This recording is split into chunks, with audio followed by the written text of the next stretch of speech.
जीवन में कभी भी समस्या से भागो मत, समस्या से लड़ो। आपको आज एक ऐसा कहानी सुनाने वाले हैं, बाज का कहानी सुनाने वाले हैं। उसको सुन के आपके शरीर में हिम्मत हौसला बढ़ जाएगा और आपको भी लगेगा कि भाई साहब मैं कुछ कर सकता हूँ। देखो यार, एक बाज का जो उम्र होता है वो 70 साल होता है, 70 साल। लेकिन 40 साल की उम्र में उसके साथ एक घटना घटता है। उसका जो चोंच है, चोंच मुड़ जाता है।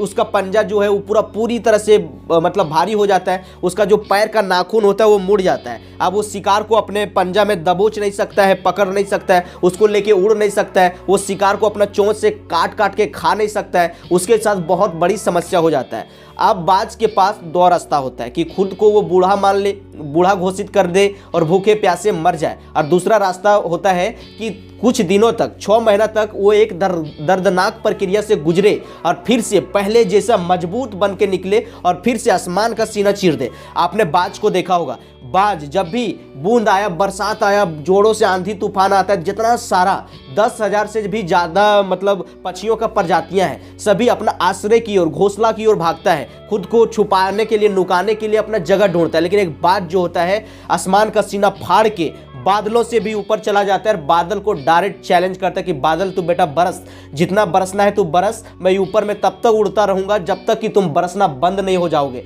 ये रहता है मतलब बाज का एटीट्यूड। जब भी समस्या आता है तो कभी भी बाज जो है समस्या से भागता नहीं है, समस्या का सीना चीर देता है। आपने देखा होगा, जब भी बाज कभी शिकार करने के लिए मछली पकड़ता है या तो कोई अपने से बड़ा जानवर को भी अपने पंजा में दबोच के लेके ऊपर उड़ जाता है। आपने कई बार देखा होगा, सीरियल में भी देखा होगा, कहानी में भी पढ़ा होगा। तो बाज के साथ वो एटीट्यूड के दम पर ही कर पाता है। बाज एक बार फिक्स कर लेता है कि यार हमको ये मछली को पकड़ना है, फिर ऊपर में उड़ते रहता है, आराम से डायरेक्ट उड़ते उड़ते आता है और उस मछली को डायरेक्ट पकड़ के ऊपर लेके उड़ जाता है।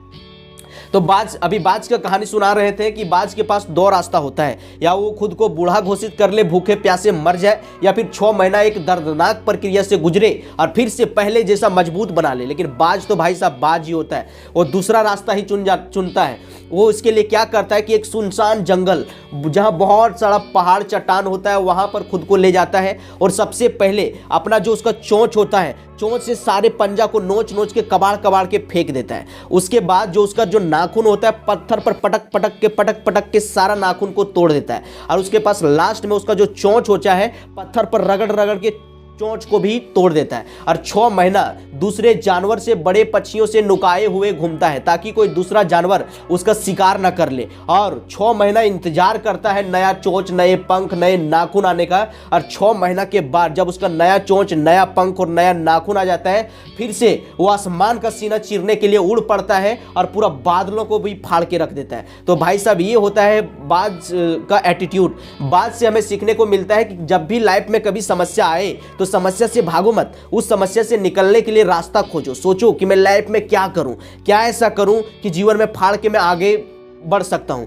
कभी कभी लाइफ में बुरा सिचुएशन जो आता है, बुरा सिचुएशन हमें संकेत देता है कि लाइफ में हमें कुछ बदलना है, कुछ नया सीखना है। अपने जगह जहां आप कंफर्ट जोन में पड़े हुए हो, वहां से आपको फाड़ के आगे निकलना है और कुछ करने के लिए आपको नया काम सीखना है। समस्या आने का मतलब ये नहीं होता है कि समस्या आपको दबाने के लिए आता है। लाइफ में समस्या आता है ताकि आपका जो हिडन पोटेंशियल पावर जो आपके अंदर छुपा हुआ है, जिसको आपको कभी एहसास नहीं हो पाता है, जब समस्या आता है, जब आप भूखे रहते हो, प्यासे रखते हो, कुछ आपको मिलने नहीं लगता है, तो आप जिलजिला के रूम से बाहर निकलते हो और सोचते हो कि मैं ये कर सकता हूँ, ये कर सकता हूँ, ये फाड़ सकता हूँ, ये सीख सकता हूँ, और इसे सीखने के बाद ये पूरा मचा के रख दूंगा, फाड़ के रख दूंगा। जब इस तरह से आप बाहर निकलते हो जिलजिला के गुस्सा से, तो आपका हिडन पोटेंशियल और पावर बाज के जैसा बाहर आता है। और जब आप मेहनत करते हो, कुछ सीख लेते हो, उसके बाद पूरी जिंदगी आप एक राजा की तरह मतलब राज करते हो। किसी ने बहुत सुंदर बात बोला है कि समस्या शमशान, शिखर पर इंसान अकेले ही होता है। जी, समस्या शमशान और शिखर पर इंसान अकेला ही होता है। जब आपके पास लाइफ में समस्या है तो आपको भाई कोई सपोर्ट नहीं करेगा, क्योंकि दुनिया का एक सिंपल सा कहावत है, बहुत सुंदर कहावत है कि जिसके पास है पैसा, दुनिया वाले पूछता है कि आपका हाल चाल है कैसा।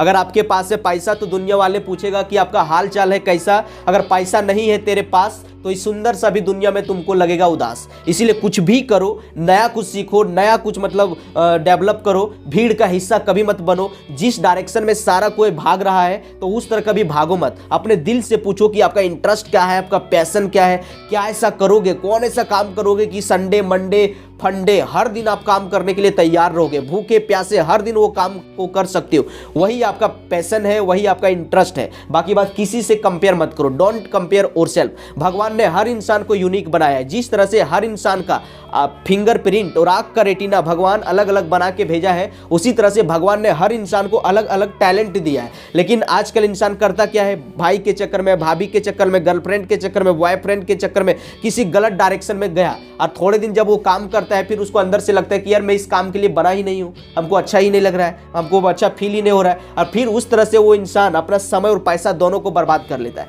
इसीलिए शांति सुकून से दिल से पूछो, दिमाग से पूछो, और उस पर भैया काम करो, किसी से कंपेयर मत करो।